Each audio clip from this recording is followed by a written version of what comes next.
வணக்கங்க. வாழ்க வளமுடன். வாழ்த்துக்கள் நண்பர்களே. வாழ்க வாழ்க வளமுடன். அதாவது சரம் சிரம் உபயம் அப்படின்றது உங்கள் லக்கணத்தில் உங்கள் ராசியில் பார்த்தீங்கன்னா சரம் சிரம் உபயம். அந்த சரசிரசு உபயத்தில் எந்தெந்த கிரகம் இருக்குது, என்ன திசை ஓடுது, உங்கள் லக்கணத்தில் எந்த லக்கணத்துக்கு எத்தனாம் இடம் திசை புத்தி உங்களுக்கு போயிட்டுருக்கு, சிரத்துக்கு லக்கணத்துக்கு எத்தனாம் அந்த சிரம். அப்போ காலபுருஷன் 2ஆம் இடங்கிறது ரிஷுவமாக வரும். அது சிரராசி. இப்போ சிரத்தில் எப்படின்னா இப்போ சரம் சிரம் உபயம்னு சொல்லலாம். இப்போ மேசத்துலேருந்து நான் கணக்கெடுத்து சொல்லிட்டு வரேன். அப்போ அந்த ரிஷுவம் அப்படின்னு சொன்னாலே பார்த்திங்கன்னா நிலராசி. அதில் அதனுடைய சிம்பிள் காளை மாடு, சுக்கரனோட வீடு. சுக்கரன் ஸ்தலத்துக்கு போகலாம் அந்த அந்த ராசிக்காரங்க லக்கணத்துக்காரங்க யாராக இருந்தாலும். அப்போ 3 கூடை சந்திரன் உச்சம் பெற வீடு. உச்சம் பெற வீடு சொல்லணும்னாலே அப்போ இன்டர்நெட்டு தகவல் தொடர்பு சம்மந்தப்பட்டது எல்லாமே உங்களுக்கு கைகூடி வரும். மனோகாரகன். ஒரு மொபைல் வாங்கிட்டு இன்னொரு மொபைல் வாங்கணும், இந்த மொபைல் இல்லை இன்னொரு மொபைல் வாங்கணும், லேப்டாப் வாங்கிட்டு இது இல்லை அது வாங்கணும். ஏன்னா அது சந்திரனோட வேலை. ரிஷுவம் அதாவது சிரத்துக்கு அதாவது சிரம் ரிஷுவத்துக்கு 3ஆம் இடம் சந்திரன் அங்கே உச்சம் வரும்போது அந்த மாதிரி ஒரு மன தரவார். அதே நேரத்துக்கு வளர்புற சந்திர தேய்புற சந்திரன்னு ஒரு கணக்கு இருக்குது. அப்போ சரம் சிரம் உபயம். சிரத்தில் ஒரு கிரகம் இருந்து திசை ஓடுது, புத்தி ஓடுது அப்படின்னு சொன்னாலே காலபுருஷனுக்கு 2ஆம் இடத்துல ஒரு கிரகம் இருந்து திசை ஓடுன்னு சொல்லலாம். உங்கள் லக்கணத்துக்கு எத்தனாம் இடம் அந்த திசை அப்படிங்கிறது அதையும் கணக்கெடுத்து உங்கள் தனிப்பட்ட நபரோட சாதகத்தில் அந்த லக்கணம் எத்தனாம் இடமாக வருது, அது அந்த திசைநாதன் யார். இப்போ அந்த மாதிரி அதே பாருங்கள். இப்போ என்னென்னா கார்த்திகை ரோகிணி மிருகசீடம் எந்த நட்சத்திரத்தில் எந்தெந்த பாதத்தில் உட்காந்து ஒரு கிரகம் திசை ஓடுதோ அது நிலராசி. அமைதியாக தாங்க இருப்பாங்க, பொறுமையாக இருப்பாங்க, பொறுமையாக எதையுமே சாதிக்கணும்னு ஆசைப்படுவாங்க. இந்த ரிஷவ ராசிக்காரங்க காலபுருஷனுக்கு 2ஆம் இடம் என்னங்க சிரராசியாக வரும்.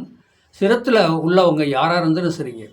வெளிநாடு போகிறவங்களெல்லாம் இப்போ வெளிநாடெலாம் போகக்கூடாதுப்பா, அங்கெல்லாம் எதுக்கு போகிறீங்க, எதுக்கு வனவாசம் போகிற மாதிரி ஊர் விட்டு ஊரெல்லாம் போய் பழைக்கிறீங்க. நம்ம ஊரில் இல்லாதா, நம்ம ஊரில் எல்லாமே இருக்குது.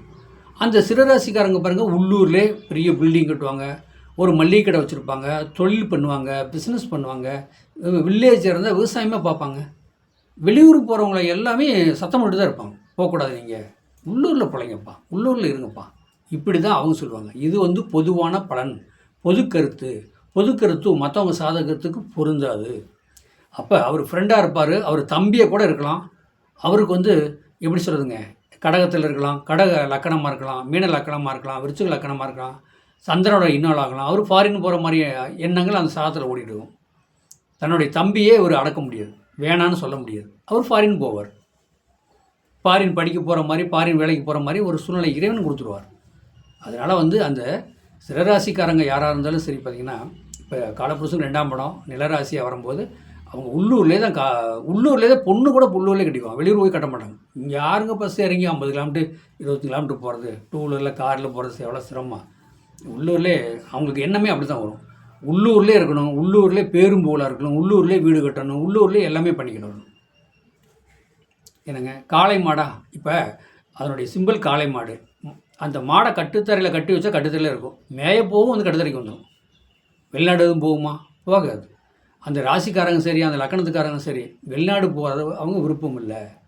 பாருங்கள், ஒரு மல்லிகை கடை கூட சிம்பிளை ஒரு வியாபாரம் பண்ணிட்டு பழச்சிருப்பாங்க. நான் நிறைய பேர்த்த பார்த்துக்கிறேன், உள்ளூரை விட்டு வெளியூர் போக மாட்டாங்க. இதே அவரோட பையன் சாதகத்தில் மீன லக்கணமாவோ கடக லக்கணமாவோ விருச்சமாவோ இப்படி இந்த சந்திரன் 12ஆம் இடத்துல சந்திரன் இருந்து 12 கூட 12 லக்கணத்துக்கு 12ஆம் இடத்துல சந்திரன் இருந்து திசை ஓட்டினார்னா வெளிநாடு போயிடுவாங்க.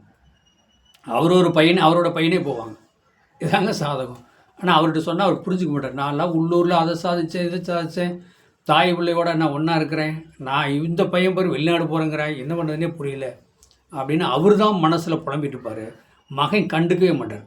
அழகாக விஷயபாசம் எடுப்பார், ஃபாரின் போவார், படிப்பார், சம்பாதிப்பார், என்ஜாயாக இருப்பார், கல்யாணம் பண்ணிவிட்டு ஃபாரின்லேயே இருப்பார். இவருக்கு அப்படியே என்ன சொல்கிறது, இவர் கட்ட போக வரைக்கும் இவர் புலம்பிலே இருப்பார். உள்ளூரில் இருக்கலாம், வெளியூரில் போயிருக்கிறான், எப்போ திடீர்னு பார்க்குறப்ப தான் என்ன பண்ணுறது இப்படிங்கிற ஒரு எண்ணம் உருவாகும். சரம் சிரம் உபயம் ஒரு இந்த ராசியில் ஒரு கிரகம் இருந்து திசை நடத்தினா அவங்க உள்ளூரில் லோக்கலில் தான் இருப்பாங்க. இதே உபயராசினா காற்று ராசி, என்ன சொல்கிறது, பிளேன் ஏரோப்ளேன் வெளிநாடு போகிறது, ஃபாரின் போகிறது, எந்த சிந்தனையே தான் இருக்கும் அவங்களுக்கெல்லாம். பார்த்திங்கன்னா அந்த மாதிரி ஒரு ஆற்றல். அந்த இது நான் அடுத்து உபயத்துக்கு வர்றேன். இப்போ வந்து சரம் முடிச்சிருக்கிறேன், இப்போ சிரத்துக்கு வந்துக்கிறேன், அடுத்து உபயத்துக்கு வர்றேன். அந்த உபயத்து ராசியோட பற்றி உங்களுக்கு சொன்னோம்னா உங்களுக்கு புரியும் அது என்னங்கிறது. இப்போ சரராசிக்காரங்க அப்படி ஸ்பீடாக இருப்பாங்க, சிரராசிக்காரங்க உள்ளூர்லேயே லோக்கலில் இருப்பாங்க, இப்படிங்கிற ஒரு கருத்து. நீங்கள் இது வந்து பொது பலன் தான். உங்கள் ராசியில் பாருங்கள், நீங்கள் சரமா சிரமா உபயமான்னு பாருங்கள், கண்டிப்பாக நான் சொல்கிற பலன்லாம் அதில் வரும். இது பொது பலன். என்னுடைய அதாவது எப்படி வீடியோ மற்றவங்களுக்கு ஷேர் பண்ணுங்கள், பெல் பட்டன் ஆன் பண்ணுங்கள், சப்ஸ்கிரைப் பண்ணுங்கள். என்னுடைய ஃபோன் நம்பருக்கு வந்து வாட்ஸ்அப்புக்கு சாதகம் அனுப்புங்க. உங்களுக்கு தெளிவாக சாதகம் சொல்கிறேன், உங்களுக்கு புரிகிற மாதிரி சிம்பிளான ஒரு பரிகாரம். கோயிலில் விளக்கு போகிறது உங்களுக்கு பத்தி பூ அதோடு தான் அந்த பரிகாரத்தை நாங்கள் கண்டிப்பாக சொல்கிறேன், உங்களுக்கு பிடிக்கும். 95 14 77 10 74 என்னங்க, இந்த நம்பருக்கு நீங்கள் வாட்ஸ்அப் பண்ணலாம். என்னங்க, RPA மணிவேல். வாழ்க வளமுடன்.